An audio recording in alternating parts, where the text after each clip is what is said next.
"You can't grow food here." The woman in designer sunglasses glared at my tomato plants. "This isn't some country bumpkin neighborhood. Meet Eleanor Whitfield, Maple Creek HOA president, hellbent on destroying my farm." I wiped dirt from my hands. This land's been a farm for 50 years. But when she threatened $100 day fines, I realized this wasn't about rules. This was war. I looked up from my tomato plants to see Eleanor standing at the edge of my property, her arms crossed and face pinched with anger. This was my first meeting with Eleanor Whitfield, and it wouldn't be the last. "Actually, I can," I replied calmly, wiping dirt from my hands. "This land has been a farm for over 50 years. I bought this place 6 months ago, after saving every penny from 30 years of teaching. 5 beautiful acres on the edge of Maple Creek Estates with rich soil perfect for growing. My retirement dream was simple: grow organic vegetables, sell at the farmer's market, and live peacefully." My hands shook as I gripped the shovel tighter. This farm wasn't just my retirement. It was my father's legacy, and I'd burn it down before letting her take it. Eleanor's face turned red. "I'm the president of the Maple Creek Homeowners Association, and your farm violates at least 6 community guidelines." She spat out the word farm like it tasted bad. "My property isn't part of your HOA, I explained. The deed in my hands proved she had no authority. But proof meant nothing to someone like Eleanor. "Nonsense." She pulled out her phone and snapped photos of my garden beds. "These weeds are an eyesore. The neighbors are complaining about bugs and smells. This affects our property values." I stood up straight. "These aren't weeds. They're organic vegetables worth thousands of dollars. And there are no bad smells. I don't even have livestock." Eleanor's eyes narrowed. "We'll see about that. Expect official notice soon." She stomped away in her spotless white shoes. I shook my head and returned to my plants, but a knot formed in my stomach. I'd heard horror stories about power-hungry HOAs, but never expected to face one myself. That night I dug out my property papers and spread them across the kitchen table. The deed clearly showed my 5 acres were outside HOA boundaries and zoned for agricultural use. I took photos of every page just in case. 3 days later, I found an official-looking envelope stuck to my door. Inside was a notice claiming I had 14 days to remove all agricultural activities or face fines of $100 per day. It cited rules about approved landscaping and neighborhood aesthetic standards. I called the county records office immediately. "Yes, Mr. Davis, your property is definitely zoned as agricultural," the clerk confirmed. "HOA has no jurisdiction over your land. Would you like me to send you official documentation?" "Yes, please," I replied, relief washing over me. "Email and certified mail if possible." Armed with official paperwork, I wrote a polite but firm response to the HOA explaining their mistake and attaching copies of my zoning documents and property maps. I hand-delivered it to the HOA office and kept a copy for myself. A week passed without response. I was harvesting bell peppers when my neighbor Jeff from down the road stopped by. "Thought you should know," he said, leaning on my fence. "They were talking about you at the HOA meeting last night. That Eleanor woman has it out for you." "What did she say?" I asked, offering him a fresh pepper. Jeff took it with thanks. "She kept calling your place the eyesore farm and said they need to take action before others get the same idea. Some folks agreed with her, but others pointed out you're not even in the HOA territory." "Did they mention my letter with the zoning documents?" "Nope." Jeff bit into the pepper. "Man, these are good. Eleanor acted like she never got anything from you." My calm began to crack. "That's ridiculous. I delivered it myself." "Watch your back," Jeff warned. "She's got some board members wrapped around her finger. They're planning something." That evening I installed 4 security cameras around my property. Cost more than I wanted to spend, but Jeff's warning left me uneasy. I thought the cameras would stop her. I didn't know she'd escalate from threats to sabotage. 2 days later, the cameras caught 3 people in matching polo shirts marked HOA Landscaping Committee, walking around my property, taking photos and notes while I was at the farmer's market. They even pulled up some of my carrot tops to examine them, leaving the vegetables exposed to the hot sun. When I returned and discovered what happened, I immediately checked the footage. There was Eleanor leading the group, pointing at my rows of vegetables and speaking animatedly. I couldn't hear what she was saying, but her angry gestures made it clear. I printed still images from the video and added them to my growing file of documentation. The next morning, another notice appeared, this one declaring my property a public nuisance, with increased fines of $250 per day, retroactive to their first notice. At the bottom, Eleanor had handwritten, "Perhaps now you'll take us seriously." I took a deep breath and called a lawyer friend for advice. "Don't pay a cent," she said after hearing my story. "They're hoping you'll crack under pressure. Their notices mean nothing since you're not under their jurisdiction." "So what should I do?" I asked, staring at the growing stack of violation notices. "Document everything. Send another letter by certified mail so they can't claim they didn't receive it. And post no trespassing signs immediately. They've already committed trespass by entering your property without permission." I followed her advice, posting signs that afternoon and sending a firmly worded letter by certified mail, requesting they cease harassment and respect property boundaries. 3 quiet days passed. I began to hope Eleanor had finally checked the property maps and realized her mistake. Then I woke to the sound of machinery. Rushing outside in my pajamas, I found a landscaping truck parked on the road and 2 men in uniforms approaching my tomato beds with weed trimmers. "Stop right there," I shouted, running toward them. "This is private property."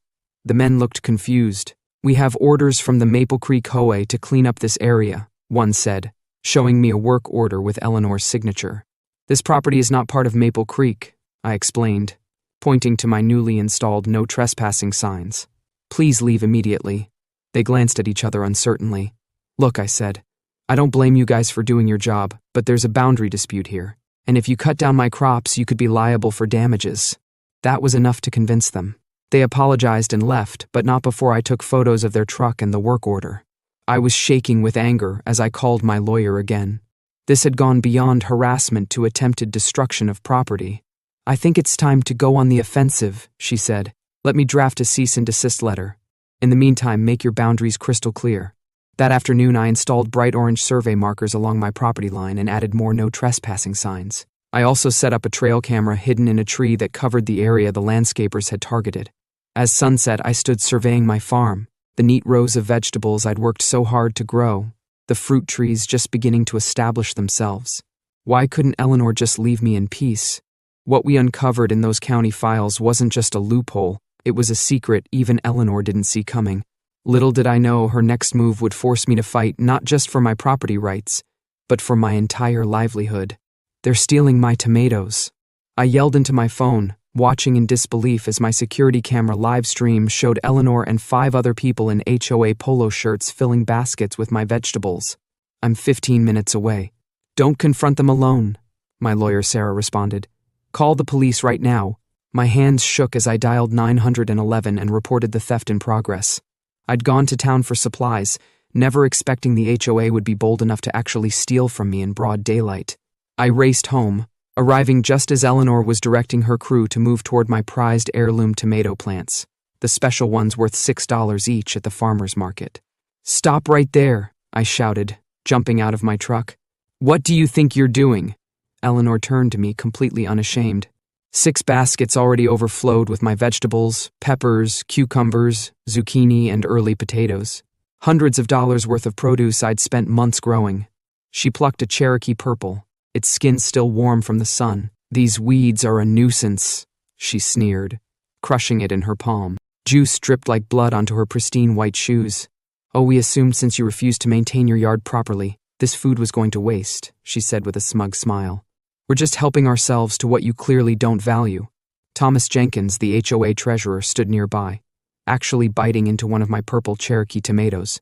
Juice dripped down his chin as he chewed my hard work. "This is private property," I pointed to my signs. "You're trespassing and stealing. I've called the police." "Don't be ridiculous," Eleanor laughed. "We're the HOA. We have every right to enforce community standards, and frankly, this eyesore needs to go. My property isn't part of your HOA. I've shown you the documents." My voice grew louder as anger and disbelief washed over me. "Documents can be changed," Thomas said between bites of my tomato. "We've already spoken to the county about rezoning this area." My stomach dropped. Could they actually do that? "You need to leave immediately," I insisted, pulling out my phone and filming them. "This is criminal trespassing and theft." "Oh, please," Eleanor rolled her eyes. "It's just some vegetables. Not like they're worth anything. They're worth thousands to me. This is my livelihood." "Should have thought about that before refusing to comply with our notices," she snapped. "Maybe next time you'll take us seriously."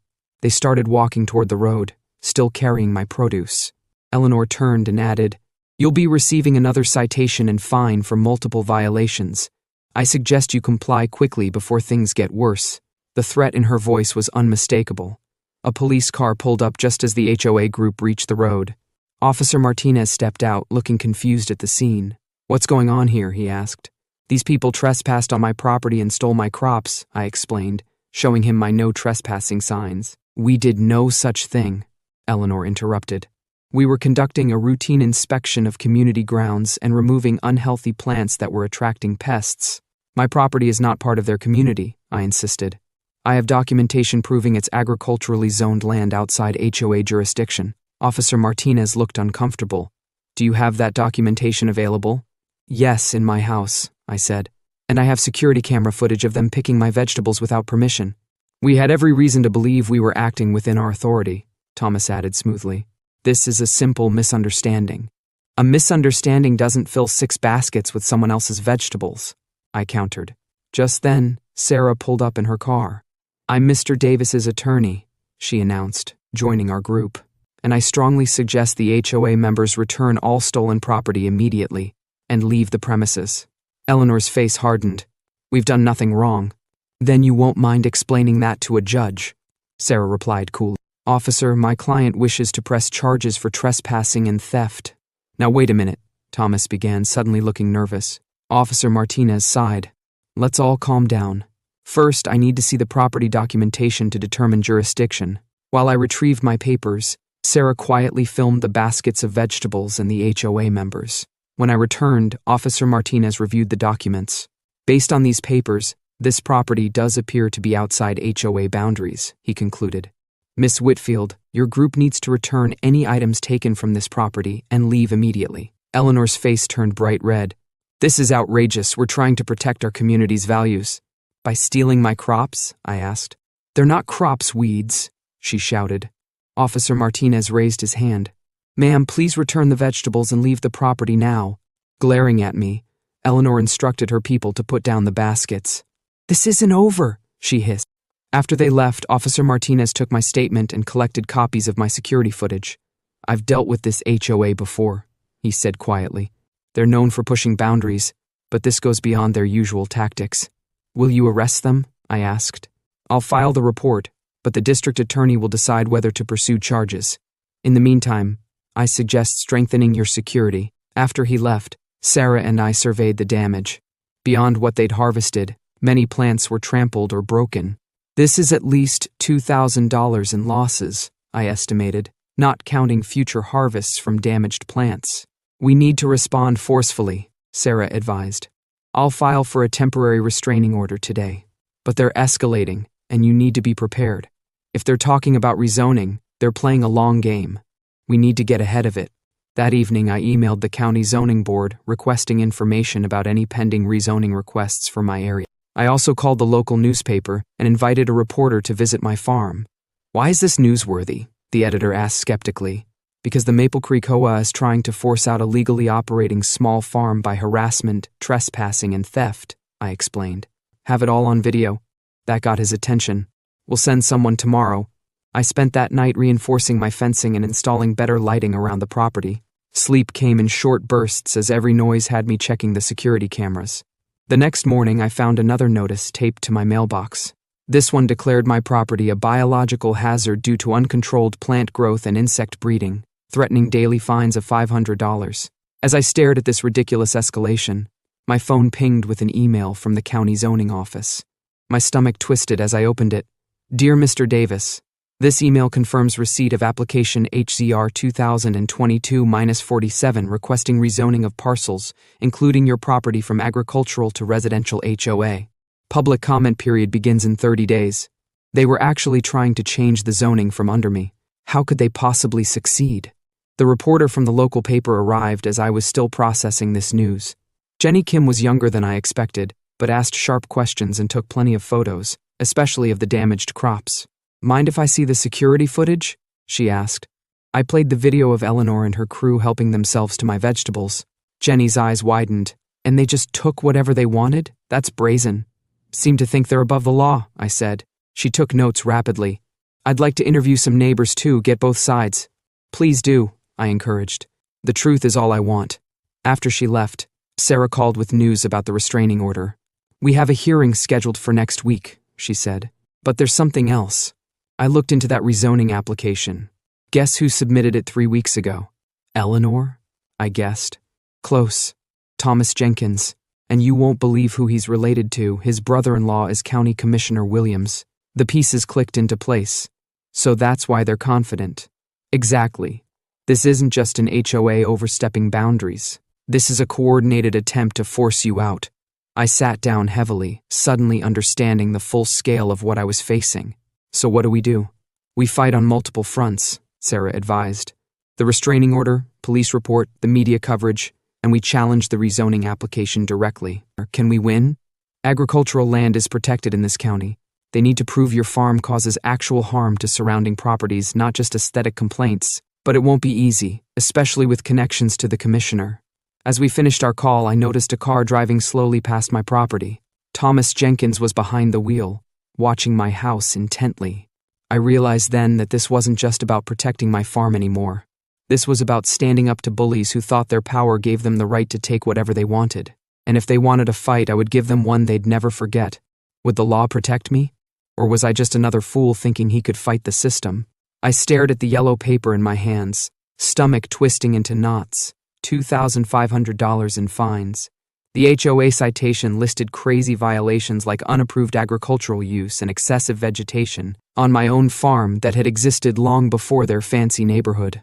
Eleanor had wasted no time after stealing my vegetables. The paper demanded I rip out my crops and install approved residential landscaping within 30 days or face more fines. My hands shook with anger as I called Sarah Johnson, a lawyer friend who specialized in property rights. She arrived that afternoon, her face growing increasingly concerned as she reviewed the citation. "This is complete nonsense," she said, spreading out county maps on my kitchen table. "Your property is clearly marked as agricultural land. It's been zoned that way for over 50 years. We spent hours digging through my property documents, finding the exact paragraph that stated my farm was grandfathered in and exempt from any future development restrictions." Sarah's eyes lit up when she found it. "This is gold," she said, pointing to the legal language. "They have absolutely no authority over your land. None." The next morning, we sent a detailed cease and desist letter, including copies of my deed, zoning documents, and property boundary maps that clearly showed my farm outside HOA jurisdiction. I felt a weight lift from my shoulders as Sarah assured me this would end the matter. "They're just bullies," she said. "Most bullies back down when someone stands up to them." 3 days later, I found another notice stuck to my door. Not only had they ignored our letter, but they'd increased the daily fines to $250 per day for continued non-compliance. My total now stood at $5,500 and climbing. "They can't do this," I muttered, calling Sarah immediately. While waiting for her to arrive, I spotted 2 men in Maple Creek HOA polo shirts walking through my tomato fields with clipboards. When I approached, they claimed to be landscape evaluators assessing the violations. Before leaving, one of them picked a handful of my best strawberries, popping them into his mouth as he walked away. "Just documenting the nuisance," he called over his shoulder with a smirk. That night I installed 8 security cameras around my property, positioning them carefully to cover every entrance point and most of my crops. I slept better knowing I had electronic eyes watching. My peace lasted exactly 1 day. A loud knocking woke me at 7 a.m. Officer Martinez from the local police department stood on my porch looking uncomfortable. "Someone filed a complaint about your security cameras," he explained. "They're claiming invasion of privacy concerns." I showed him each camera angle on my laptop. "See? They only cover my property. I'm not filming anyone else's yard or house." Officer Martinez nodded, making notes. "Everything looks legal to me, but watch yourself with the Maple Creek HOA. I've responded to several calls involving them. They're known for pushing boundaries." He lowered his voice before leaving. "Between us, document everything. Every interaction, every piece of mail, every trespasser. You might need it." His warning proved prophetic. The very next day, I woke to find my tomato plants drooping in the early light. Following the wilted plants led me to a horrifying discovery. Someone had cut through my main irrigation pipes in 3 different places. Without water in the summer heat, nearly a quarter of my crops were already dying. Checking my security footage revealed Thomas Jenkins, the HOA treasurer, sneaking onto my property at 2 a.m. with wire cutters. The video clearly cutting through my water lines before disappearing back into the darkness. I called Eleanor immediately, my voice shaking with rage. Your treasurer destroyed my irrigation system last night. I have him on video committing vandalism. I'm calling the police." "Don't be dramatic," Eleanor replied calmly. "Thomas was investigating reports of a water leak that's affecting properties in our community. If anything, you should thank him for identifying the problem." "By cutting my pipes with wire cutters at 2 a.m., I nearly shouted. "I'm sure you're misinterpreting what you saw," she said dismissively. "Besides, if you'd comply with our reasonable requests to remove that eyesore you call a farm, none of this would be happening. I spent the entire day repairing pipes and hand-watering plants that could still be saved. The damage would cost me thousands in lost crops. This wasn't about neighborhood appearance anymore. They were deliberately trying to ruin me." As darkness fell, I sat exhausted on my porch, dirt still under my fingernails. A delivery truck pulled up, and the driver handed me a thick certified letter. Inside was a formal notice from the HOA's attorney threatening to place a lien on my property if I didn't pay the now $7,800 in accumulated fines. The letter ended with an ominous paragraph. "Failure to comply will result in the HOA board pursuing all available legal remedies, including forced compliance through court order." I called Sarah, who answered despite the late hour. "They're trying to scare you," she said after I read her the letter, "but they've made a critical mistake by threatening legal action. They've opened a door for us." "What do you mean?" I asked, watching the stars appear above my damaged fields. "They think they have the power here, but they've actually given us exactly what we need," Sarah explained, her voice gaining excitement. "Tomorrow we're going to county records to pull something they don't want anyone to see, the official HOA boundaries filed with the county. And then we're going to give them a surprise they'll never forget." As I hung up the phone, a plan began forming in my mind. If Eleanor and her HOA cronies thought my farm was their personal grocery store, perhaps it was time they learned what things really cost. The war had escalated beyond paper threats. Now it was time to hit them where it would hurt most. I hammered the last stake into the ground and stepped back to admire my handiwork. The huge wooden sign stood proudly at the edge of my property where every car entering Maple Creek Estates would see it. In bright red letters it proclaimed, "Maple Creek HOA members, all produce $50 per item. Trespassing fee $500. Cameras monitoring 24/7." Sarah and I had spent the morning at the county clerk's office where she'd requested the official HOA boundary maps. Just as we suspected, my property wasn't just exempt from HOA rules. It wasn't even inside their jurisdiction at all. They'd been lying from the start. If they want to treat my farm like their personal grocery store, I told Sarah, then it's time they pay store prices. For everyone else, my roadside stand kept the usual fair prices. $3 for a pound of tomatoes, $4 for fresh peppers, and $5 a basket of berries. I added a small note explaining why HOA members face different pricing due to ongoing harassment, trespassing, and crop theft by Maple Creek HOA leadership. Word spread like wildfire. By noon, my stand was busier than ever, with curious customers from neighboring towns. Several Maple Creek residents who weren't on the HOA board stopped by, expressing sympathy. "Eleanor's gone too far this time," whispered Mrs. Rodriguez, who lived on the corner lot. "Half the neighborhood is afraid to speak up against her, but many of us think what she's doing to you is terrible." "Has she done this before?" I asked, bagging fresh zucchini. Mrs. Rodriguez nodded. "Last year she forced the Jacksons to remove their children's treehouse, even though it was completely safe and beautiful. When they refused, someone cut down the tree by accident during their vacation. Around 2 p.m., a black SUV screeched to a halt in front of my stand. Eleanor stepped out, followed by Thomas and 2 other board members I recognized from their previous vegetable raid. Her face turned almost purple when she read my sign. "Remove that discriminatory sign immediately," she demanded, marching over to where I sat helping customers. "It's harassment and violates our community bylaws about signage." I noticed several customers pulling out their phones discreetly, recording the confrontation. Perfect. "My property, my rules," I replied in the calmest voice I could manage. "Unless you'd like to admit in front of all these witnesses that you have no jurisdiction over my farm?" Eleanor's eyes darted to the watching crowd. For the first time, I saw uncertainty flicker across her face. "You can't charge different prices to different people," Thomas interjected. "It's discrimination. Actually, I can refuse service to anyone who has trespassed on my property and stolen my produce," I replied, pulling out a folder. "Would you like to see the security footage of your midnight shopping spree? I'm sure these nice people would find it interesting." A young woman in line spoke up. "Are you saying they've been stealing from you?" Before I could answer, Eleanor cut in. "This is a private matter between the Homeowners Association and a property in violation of our standards. Except I'm not in your association, I countered, spreading the county maps on my table. These official boundaries filed with the county show my farm is completely outside Maple Creek Estates. You have zero authority here. Several customers gathered around to look at the maps. Mrs. Rodriguez gasped when she saw them. They've been lying to all of us, she said. The HOA newsletter claimed your farm was breaking association rules, but you're not even in our boundaries. Eleanor's face twisted with rage. This isn't over, she hissed, grabbing Thomas by the arm and dragging him back to the SUV. You'll regret making an enemy of me. As they drove away, a small cheer went up from the watching crowd. Sales that day broke all my previous records as people came specifically to support the farmer standing up to the HOA tyrant, as one customer put it. For the first time in weeks, I felt hope. The truth was coming out, and people were on my side. Even some Maple Creek residents bought produce, slipping me notes with information about other HOA overreaches that might help my case. That night, I slept soundly for the first time since the conflict began. My security system was upgraded, my legal position was solid, and public opinion was turning against Eleanor. I should have known it wouldn't be that easy.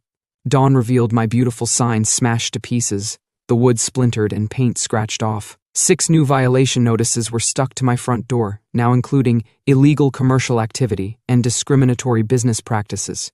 The fines had doubled to $15,600 overnight, but unlike previous times, I didn't feel despair. I calmly walked to my security system and downloaded the night. There in crystal clear 4K video were Eleanor and Thomas at 3:17 a.m. They had attacked my sign with hammers and a crowbar, their faces clearly visible under the security lights. I called Sarah immediately. You won't believe the gift they just gave us, I said, sending her the video. Criminal destruction of property, she responded after watching. Plus trespassing again, we've got them. But Sarah wasn't the only one I called.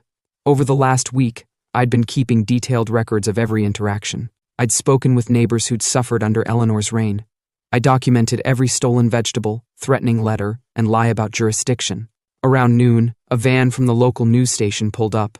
The reporter, Kelly Way, had been investigating HOA abuses across the county and couldn't believe her luck when I reached out with video evidence. This is exactly the kind of story we've been looking for, she said, setting up for an interview beside my destroyed sign. OS wield enormous power with little oversight. Your case could shine a light on abuses happening everywhere. We were halfway through the interview when Eleanor's SUV appeared again. She slammed on the brakes when she saw the news van, nearly causing an accident on the quiet road. You're trespassing, she shouted, storming toward us before noticing the camera. Her demeanor instantly changed. We're simply trying to maintain community standards for everyone's benefit. Miss Whitfield, Kelly called out, would you care to explain why security footage shows you destroying private property at 3 a.m.? Eleanor froze. That's a ridiculous accusation. I was home asleep. We have the video, I said quietly. Just like we have videos of you stealing produce, cutting my irrigation lines, and trespassing repeatedly. And would you like to explain why you've been claiming jurisdiction over this property when county records clearly show it's outside your HOA boundaries? Kelly added. Eleanor's face went from red to white. Without another word, she turned and fled back to her vehicle, speeding away so fast she left tire marks. My phone rang 20 minutes after the news crew left. It was Sarah. The news piece is already getting attention, she said excitedly. 3 other farmers around HOAs have come forward with similar stories. The county commissioner just called me asking for copies of all our evidence. So what happens now? I asked, surveying my damaged crops and destroyed sign. Now! Sarah's voice took on a tone I hadn't heard before, absolute confidence. We have enough. It's time to take them to court. We're filing first thing tomorrow morning, criminal charges against Eleanor and Thomas personally, plus a civil suit against the entire HOA board for harassment, fraud, property damage, and theft. As I hung up the phone, I noticed something unexpected. Several cars were pulling up to my farm. But these weren't HOA board members or news crews. They were regular Maple Creek residents, led by Mrs. Rodriguez. We saw what happened, she said. We're here to help rebuild your sign and save whatever crops we can. She hesitated. And we've called an emergency HOA membership meeting for tonight. Most of us had no idea what Eleanor was doing in our name. As neighbors I'd never met worked alongside me to repair my farm, I realized this fight had become bigger than just me against Eleanor. It had become about standing up to bullies everywhere who abuse power simply because they think nobody will challenge them. Strangers became allies, shovels in hand. For the first time, I saw fear in Eleanor's eyes. Not of me, but of the army she'd created. Tomorrow would bring the courthouse and the beginning of legal proceedings. But for today, the tide had finally turned. "All rise," the bailiff's voice boomed through the courtroom as Judge Harriet Thompson entered. I wiped my sweaty palms on my pants, stomach in knots. This wasn't just about fines anymore, this was about saving my family's farm legacy. Eleanor Whitfield and the HOA board members sat across the aisle, looking smug in their matching business attire. Thomas Jenkins even had the nerve to wink at me. My lawyer, Sarah Rodriguez, squeezed my arm reassuringly and whispered, "Let them look confident. Pride comes before a fall." Judge Thompson peered over her glasses at both sides. "I've reviewed the initial filings. This is quite the neighborhood dispute." She turned to the HOA's attorney. "Counsel, please explain why your clients believe they have authority over property clearly marked as agricultural on county zoning maps." The HOA's expensive lawyer, Mr. Davidson, stood up with a practiced smile. "Your Honor, while technically outside HOA boundaries, the plaintiff's farm creates significant negative impacts on our community's property values. We have expert testimony." "That wasn't my question," Judge Thompson interrupted. "I asked about legal authority, not your feelings about vegetables." Several spectators from the neighborhood snickered. I noticed a local news reporter scribbling notes furiously. Eleanor shifted uncomfortably as her lawyer stumbled through a response about community standards and visual continuity. The judge looked increasingly unimpressed. When it was our turn, Sarah methodically laid out our evidence. The courtroom fell silent as she played video clips showing Eleanor directing HOA members to steal my produce, Thomas cutting my irrigation lines, and both of them destroying my sign while laughing. "Your Honor," Sarah said, pointing to Eleanor, "these aren't concerned neighbors. They're harassers and thieves who've caused thousands in damages while trying to bully my client off land that's been in his family for generations."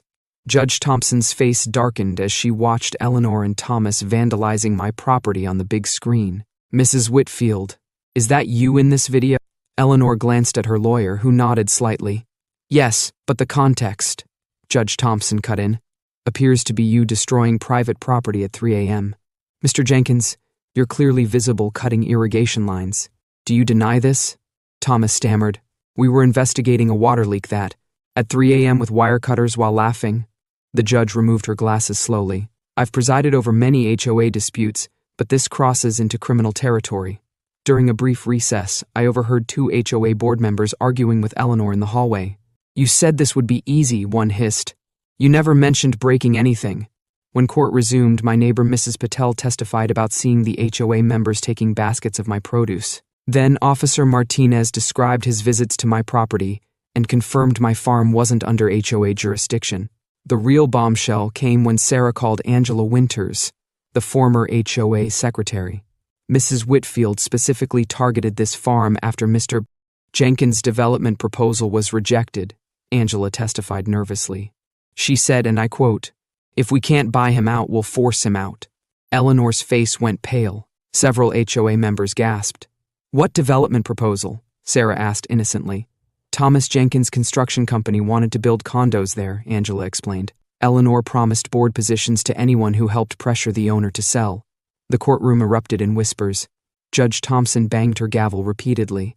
"Your Honor," Eleanor's lawyer interjected desperately, "this testimony is hearsay and irrelevant. I'll decide what's relevant in my courtroom," Judge Thompson snapped. "And I find it very relevant that your clients appear to have financial motives beyond community aesthetics." As the day wore on, the HOA case crumbled. Their expert witnesses admitted they never actually measured property value impacts. Their claim about my farm violating county ordinances was disproven by the county inspector himself. By late afternoon, Eleanor looked ready to cry.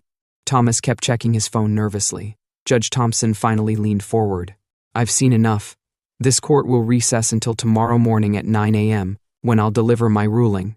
She fixed Eleanor and Thomas with a stern look. "And I strongly suggest all parties be present." As we left the courthouse, reporters surrounded us. "Do you think you'll win?" one asked. I simply smiled and said, "The truth speaks for itself." That night I could barely sleep, wondering what tomorrow would bring. Would the judge see through Eleanor's lies? Would my farm survive this attack? And most worrying, even if we won, would the harassment ever truly stop? Bright and early, I parked my truck outside the courthouse. A small crowd had gathered, neighbors, farmers from nearby properties, even some curious HOA members. The local newspaper photographer snapped pictures as I walked up the steps with Sarah. "Ready for this?" she asked. Before I could answer, I spotted Eleanor huddled with her lawyer near the entrance. She looked like she hadn't slept at all. Our eyes met briefly, and for the first time, I saw something new in her expression: fear. Inside the packed courtroom, Judge Thompson wasted no time. After reviewing all evidence and testimony, this court finds overwhelmingly in favor of the plaintiff. She adjusted her glasses. The Maple Creek HOA has no legal authority over this agriculturally zoned property. Further, the actions taken against plaintiff constitute harassment, trespassing, vandalism, and theft. Eleanor's shoulders slumped visibly. Thomas stared at the floor.